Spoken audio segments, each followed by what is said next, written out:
Bonjour et bienvenue à tous. On commence ce flash économique de Fès où Sa Majesté le roi Mohamed VI a présidé hier le Conseil des ministres. Le Conseil a ainsi examiné et adopté 4 projets de loi organiques portant respectivement sur les régions, les communes, les provinces et les préfectures, mais aussi plusieurs propositions de nomination à de hautes fonctions.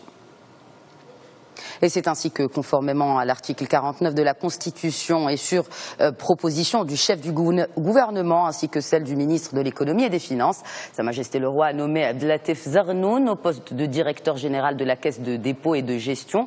Et avant cette nomination, Abdelatif Zarnoun occupait plusieurs hautes fonctions, dont la dernière en date était à la tête de la Direction générale des impôts, et ce depuis 2010.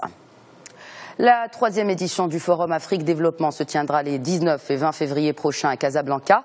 Cette année, c'est le groupe Attijari Wafa Bank qui prend en charge l'organisation de l'événement. Ce forum devrait réunir des centaines d'opérateurs africains. Il a pour objectif de promouvoir l'investissement et le commerce sud-sud. Il vise surtout à offrir une meilleure visibilité quant à la rentabilité des investissements ainsi que de leur accompagnement.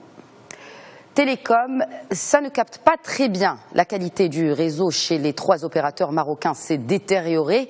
L'Agence nationale de réglementation des télécoms publie un rapport qui confirme l'insatisfaction de plusieurs utilisateurs. Les nouveaux indicateurs de qualité de service pour les 2 et 3G démontrent une nette dégradation concernant la qualité auditive. Le taux de satisfaction aussi entre 74,77% et 77%. Pour la 3G, la NRT estime le taux moyen de téléchargement entre 2,35 et 2,58 mégabytes. Notez que ces mesures ont été effectuées dans 8 villes entre le 18 octobre et le 20 novembre dernier. La participation marocaine à la conférence des Nations Unies sur le climat à Lima en décembre dernier commence à porter ses fruits. Ainsi, une équipe d'experts du Fonds vert climat est actuellement en visite au Maroc.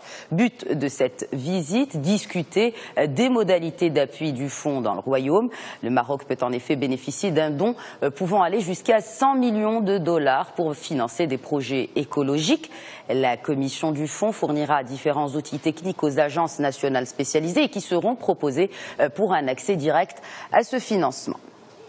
Selon le ministre de l'Environnement, la Chine compte prospecter les opportunités d'investissement offertes par le Royaume en matière d'énergie renouvelable. Abdelkader Amara a ainsi rappelé en marge d'une réunion avec le président de Shanghai Electric Group que le Maroc a consacré un investissement de 36 milliards de dollars sur les 10 prochaines années en faveur du secteur des énergies. Et dans les hydrocarbures, le groupe Vivo Energy annonce un investissement quadriennal de 100 millions de dollars au Maroc. L'essentiel de ce montant sera alloué au développement du réseau de distribution et l'usine casablancaise de lubrifiants verra sa capacité triplée. Opérationnelle dans quelques mois, cette unité devrait exporter une grande partie de sa production vers l'Afrique.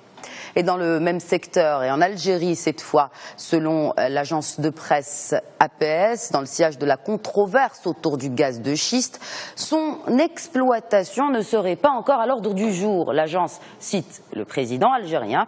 Pour rappel, l'exploitation de cette ressource naturelle avait suscité plusieurs mouvements de contestation, notamment dans le sud algérien.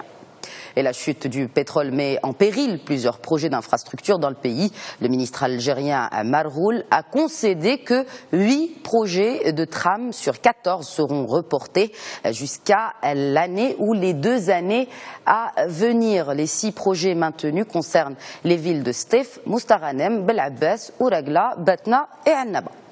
Et direction Tunis, le livre d'ordre de l'eurobond tunisien a atteint 4 milliards de dollars. Selon la Banque centrale de Tunisie, l'émission est une réussite en termes de qualité et d'importance de la base d'investisseurs atteinte.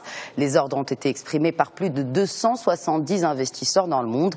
L'engouement est sans précédent, assure l'institution, surtout que le pays n'a pas fait de sortie sur le marché de la dette internationale sans garantie d'un autre pays depuis 2007. On termine avec un mot sur la performance de Facebook. En 2014, le groupe revendique une hausse de moitié de son chiffre d'affaires avec 1,4 milliard d'utilisateurs réguliers. Bien que l'Amérique se taille la part du lion, l'Europe n'est pas en reste avec 1 milliard de dollars de recettes dégagées. En France, par exemple, Facebook revendique 28 millions d'utilisateurs actifs. Et selon les calculs, chaque mois, chaque Européen connecté à Facebook rapporte en moyenne 1 euro au réseau social. C'est tout pour l'actualité économique. Je vous souhaite une excellente journée à tous.